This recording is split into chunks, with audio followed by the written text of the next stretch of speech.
So Paul's speaking from experience here.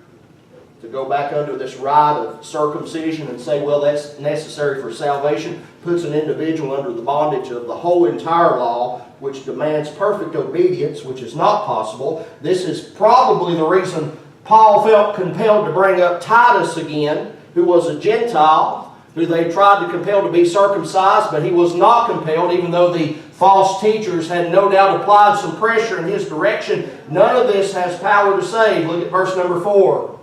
Christ has become of no effect unto you. Whosoever of you are justified by the law, you are fallen from grace. This is speaking of a person who desires to submit to the law in order to be justified by the law. When a man or a woman comes under submission to the law in order to be saved by their obedience to the law, then what happens is that person in principle has cut themselves off from the sphere of God's grace and obedience of faith in the Lord Jesus Christ. Therefore, the Bible said that grace has become ineffective for such a person. You're either going to be saved by grace or not at all. Amen.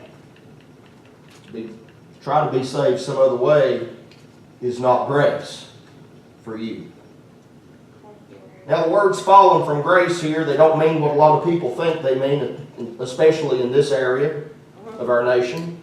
It's not even talking about losing your salvation. It's not even addressing that here. But rather you have dropped away, my dear friend, from a life that is bound up in the grace of God to a life that's bound up in legalism. It's either one road or the other. You cannot walk the road of God's grace in Jesus Christ and walk the road of legalism at the same time.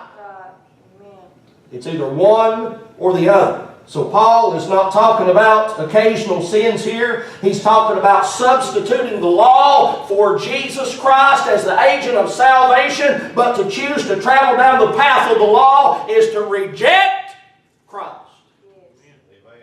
You don't want to reject Christ. That means you reject Christ as having no authority over your life. You deny Jesus Christ. And you show disapproval of Him and what He has done when you choose to walk down the path of the law and to be bound up and wrapped up in legalistic affairs. It's apparent that quite a number of world leaders today have done this. They obviously have little regard for the law of God. They've denied Jesus Christ. They've expressed their disapproval of Him. And you know what? Jesus told us that this would happen. And He told us the truth. Yeah. Amen. We have the homosexual agenda today. We have this transgender madness that's taking place. I read an article not long ago where a transgender teenage boy had won some sort of female wrestling competition down in Texas, where here's this young man who says he's a female, but he has all the DNA and all the attributes of a male, going through the wrestling ranks, just demolishing these females, and he won. I don't know what it's going to take to get some people's attention today, but if I was the dad of one of those young ladies who was beaten in that competition, I'd be fit to be tied. Yeah. That's right. We've got all of this Planned Parenthood madness and wickedness that's taken place in this nation today that is still being funded by our federal government in the amount of hundreds of millions of dollars a year. Amen.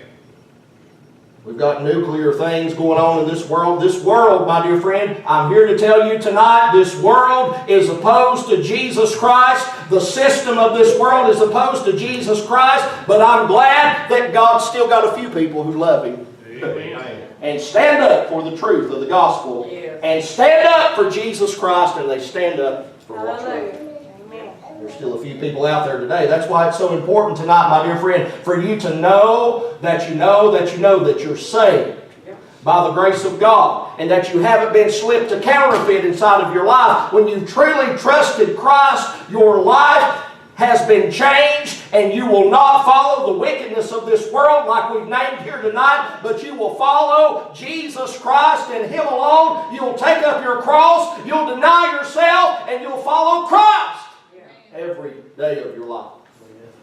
But getting back on track, the bottom line is this. You can't be trusting Jesus Christ in your salvation and serving yourself at the same time. It doesn't work like that.